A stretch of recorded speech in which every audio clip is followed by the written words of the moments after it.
it's Kath Younger, registered dietitian and the blogger behind KathEats.com. I'm here to give you some more tips on how to incorporate dates into your nutrition this week.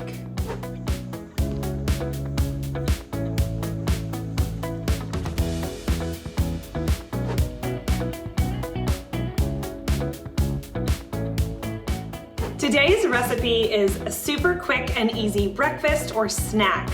Dates stuffed with Greek yogurt and topped with blueberries. The dates are packed with fiber, the Greek yogurt adds protein, and the blueberries add a little tartness, and they are delicious as a breakfast plate or a snack, also great for children. To make your yogurt and blueberry treats, just take your pitted Natural Delight dates and kind of wedge your knife in the seam where the pit was removed.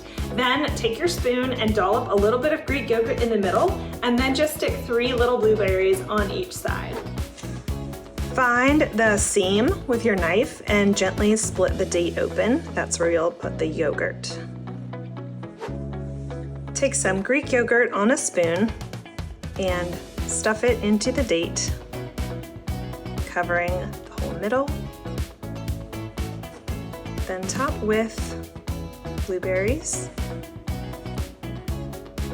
And you have a delicious snack.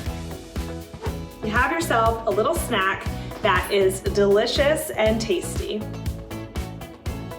Don't forget to subscribe for more Medjool Monday tips and quick and easy date recipes.